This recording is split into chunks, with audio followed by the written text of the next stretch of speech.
My name's Nick. I work in shapes. I've been doing it for about 2 years. We're just gonna walk you through the process of how we do a half round. First thing we're gonna do is we'll go through the computer and we'll type up our profile on our paper and see what we need. We'll come over here. Do I walk? All right, so this is how we get our material. It's no foam, empty. And when we get done foaming, we'll make sure all our holes have foam in them. Helps us with the bending process, very easy. We'll come over to our bending table. Now, this is the paperwork I was talking about that we type up in the morning. It's going to give us all our information about the half round, how big it is, how tall it is, what kind of frame mark we need, what color. It's very important. We have tan, we have white, we have executive material, and we have elite material. So you want to pay attention to which one's which because they go to different things. After we get what we need, we got the foam in it, right? So we have to drill holes every 10 to 12 inches.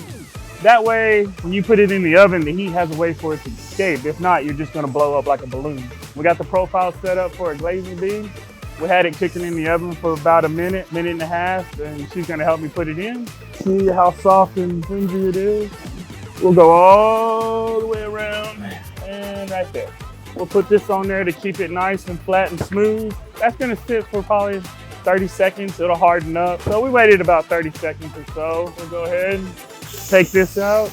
And now we have a half round profile for our glazing bead. Now I gotta change the profile over for the main piece. Take this out, set my profile up.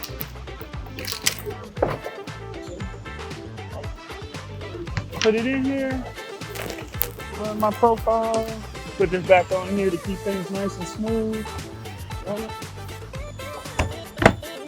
Now that's gonna sit there for about 2 or 3 minutes. After it cools down, we'll bring it over to the cutting table. I use my protractor and my measurements. I need to know the width, I need to know the height, make my mark, make my cuts, pull it to the angle.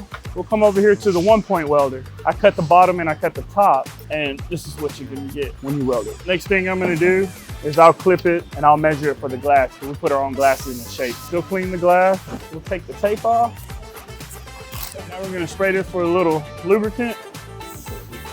We don't want it sticking, not yet anyway. We line it up, get our glass in, make sure she's nice and good, and then we go get the glazing bead that we bent, and she's gonna clip it, cut it, and set it. I'll make my clips. We'll hit it in all the way around.